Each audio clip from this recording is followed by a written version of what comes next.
Picture two people standing at the exact same starting line. Same education, same background, same amount of money in the bank, same IQ. Even 10 years later, one of them is running a business, living in the house they always dreamed about, waking up excited for the day ahead. The other one is still stuck. Same job, same apartment, same complaints. What happened? Here's the uncomfortable truth. It wasn't luck. It wasn't talent. It wasn't even hard work. Because honestly, the stuck person probably worked just as hard.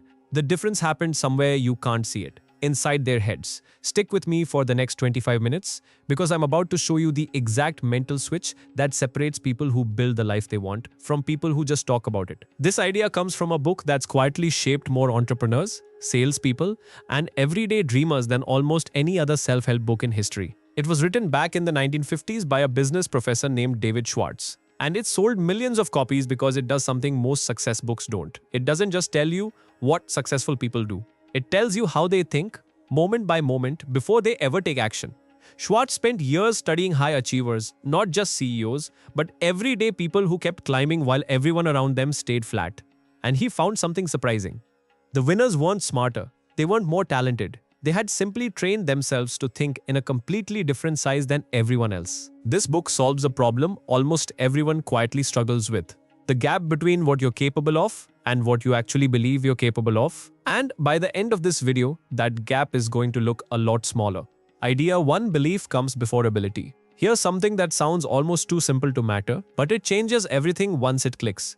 You don't act your way into belief, you believe your way into action. Think about the last time you talked yourself out of something before you even tried. Maybe it was asking for a raise. Maybe it was starting that side project. Somewhere in your head, a quiet voice said, "That's not really for someone like me." And you believed it before you ever tested it. That voice is more powerful than most people realize. Schwartz argues that the size of your success is almost never limited by your actual ability. It's limited by the size of the belief running the show behind the scenes. Imagine two salespeople walking into the same meeting. One thinks, "I probably won't close this, but I'll try." The other thinks, "I'm walking out of here with a deal." Same product, same pitch, but watch how differently they carry themselves. How differently they answer objections. How differently the client feels sitting across from them. Belief isn't just a feeling, it changes your posture, your tone, your persistence. It leaks into everything you do. Idea 2: excuse-itis, the disease that feels like wisdom. Now here's where it gets uncomfortable. Schwartz names a mental habit he calls excuse-itis, and once you learn it, you'll start noticing it everywhere, including in your own head. It's the habit of protecting yourself from disappointment by building a really convincing reason why you didn't succeed. Before you've even tried. "I'm too old to start now. I don't have the right connections. I didn't get the right education. The economy is bad right now." Here's the trap. These excuses often sound completely reasonable. That's what makes them so dangerous. They don't feel like fear. They feel like realism. But think about it this way. For every excuse you can name, somebody with that exact same disadvantage built something incredible anyway. Someone started a business with less money than you have right now. Someone changed careers later in life than you are right now. The excuse was never really the wall. It was the exit ramp your brain built so you wouldn't have to risk failing. Idea 3: thinking in small rooms versus big rooms. Here's a mental picture that sticks with people long after they finish this book. Imagine your mind is a room. Small thinkers live in a small room. They can see the ceiling. They know exactly how far the walls go. Nothing surprising happens in there, which feels safe. But it's also a little suffocating because you already know the size of everything you'll ever have. Big thinkers live in a room without a visible ceiling. They don't know exactly how far it goes. And that uncertainty doesn't scare them, it excites them. This isn't about fantasy or unrealistic dreaming. It's about literally raising the size of the questions you allow yourself to ask. A small thinker asks, "How do I get a small raise this year?" A big thinker asks, "How do I become the kind of person this company can't afford to lose?" Same starting point, wildly different ceiling. Idea 4: surround yourself with growth, not comfort. Here's something that might sting a little. Schwartz makes the case that your environment, especially the people you spend the most time with, quietly sets a ceiling on how big you're allowed to think. Whether you realize it or not, if everyone around you talks about why things won't work, why the economy is against you, why people like us don't get those opportunities, you will unconsciously absorb that ceiling as your own. Even if you never agreed to it out loud, this doesn't mean abandoning people who love you. It means noticing whether the voices closest to you are expanding your sense of what's possible or quietly shrinking it one comment at a time. Now here's the moment that changes how you'll see this entire idea. Pause for a second and really think about this. Most people assume confidence comes first and action comes second. Get confident, then go do the big thing. But Schwartz flips that completely on its head. Confidence isn't the starting point. Confidence is the byproduct of having already taken action while scared.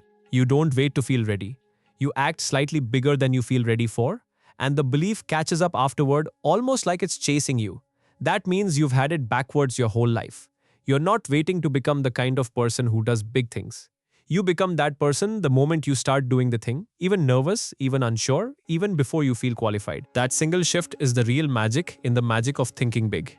It was never about pretending, it was about acting first and letting belief catch up. So what does this actually look like starting today? First, catch yourself using an excuse this week. Just notice it. You don't have to fix your whole life. Just name the excuse out loud when it shows up. Second, upgrade one question you're asking yourself. Instead of how do I keep my job, try how do I become someone this workplace can't replace. Third, take one action this week that's slightly bigger than what feels comfortable. Send the email you've been avoiding. Ask the question you've been swallowing. Pitch the idea you've been sitting on. You're not trying to transform overnight. You're training a muscle, the muscle of acting slightly bigger than your current comfort zone allows.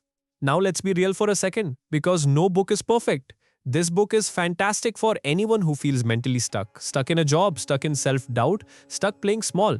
If that's you, this book will genuinely shift how you think. But it's not a step-by-step business plan.